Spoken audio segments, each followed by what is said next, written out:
Before he became the highest paid actor in Hollywood, before the millions of fans, the fame, the power, the movies, Dwayne Johnson was just a scared kid, sleeping on a dirty mattress in a small apartment, wondering if his family would have enough to eat the next day. People see the muscles, the smile, the confidence, but what they don't see is the pain he carried. The nights he cried in silence, the anger, the rejection, the failures. He wasn't born a superstar, he was born into chaos. When Dwayne was just 14, his family was evicted. He walked home one day and saw his mother sitting on the curb with their furniture around her. No money, no hope, no plan. Just a teenage boy realizing life was going to be war. But here's the thing, that moment didn't break him. It ignited something inside him. He made a promise to himself, I will never let this happen again. But life didn't get easier. It got worse. Dwayne tried football. It was his dream, his escape, his only way out. And for a while it worked. He played for the University of Miami, even won a national championship. People started calling him the next big thing. He thought this was it, the breakthrough, the path to greatness. But then boom, injury, benched, forgotten. The NFL didn't call. No fame, no fortune, no glory, just a broken dream and a shattered man. He ended up in Canada, playing for a small league team, making $7 a day. Yes, $7 a day. Then came the phone call that changed everything. They cut him. Fired. Done. He had $7 in his pocket. That's all. $7. No job. No direction. No identity. He felt like a failure. A total, complete failure. And it was in that moment, sitting alone in a foreign country, that Dwayne Johnson thought it was all over. He returned home with nothing, except for those $7 in his pocket and a fire in his soul. Most people would have given up.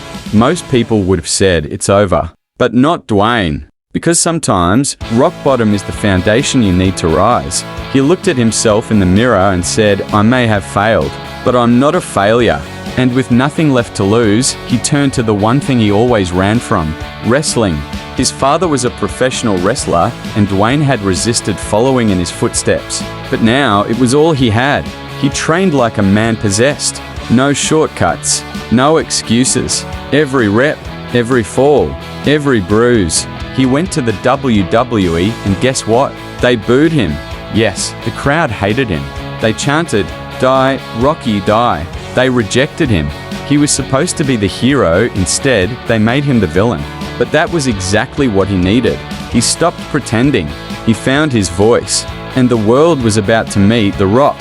He stopped being what they wanted and became what they needed. Charisma, power, swagger. He owned the ring like no one else. He turned the boos into roars. Can you smell what The Rock is cooking? Became a war cry for an entire generation. He wasn't just a wrestler, he was a movement. He brought style, intensity, laughter, heart. The world couldn't get enough. From $7 in his pocket to millions chanting his name in sold-out arenas. But Dwayne wasn't done. While most people would have been satisfied with fame in one world, he set his sights on another, Hollywood. And once again, they told him he wouldn't make it. You're too big. You're just a wrestler. You're not a real actor. But he had heard it all before. And just like every other time in his life, he turned rejection into fuel. Dwayne's first few movies were rough. He was the muscle, the tough guy, the action hero, but he wasn't taken seriously. They saw him as just another wrestler turned actor, no depth, no range. But Dwayne knew he was more, and he wasn't going to let Hollywood tell him who he was. He kept pushing, and one day, he got the role that would change everything. The Scorpion King. The movie didn't just make him famous, it made him a star. The Rock became The Rock, and he wasn't just a wrestler anymore, he was a Hollywood A-lister. The critics started to notice. The fans kept cheering. He was unstoppable. From the guy who could barely afford a meal to the highest paid actor in Hollywood. From being doubted at every turn to becoming the man everyone wanted to work with. He showed the world that the only thing that could stop him was himself. But Dwayne's story doesn't end with money or movies. Because true success isn't about what you have, it's about what you give. He created the $7 company named after the exact amount he once had in his pocket. A constant reminder of where he came from. And a message to the world, it's not about where you start. It's about how far you're willing to go. He began producing movies, shows, documentaries. He gave chances to new talent, told stories that mattered, inspired millions. And more than anything, he stayed humble. He never forgot the pain, the struggle, the nights he cried himself to sleep, the hunger, the doubt, the fear, because that's what made him. Not the muscles, not the fame, not the millions, but the heart, the relentless, unbreakable heart of a man who refused to quit. Today, Dwayne Johnson is more than a celebrity. He's a symbol, a living reminder that even when the odds are stacked against you, you can still rise. He went from eviction notices to building an empire, from having just $7 to becoming one of the most influential men on earth. But more than the fame, the fortune, or the titles, it's his message that echoes the loudest. Be the hardest worker in the room. That's what he lives by.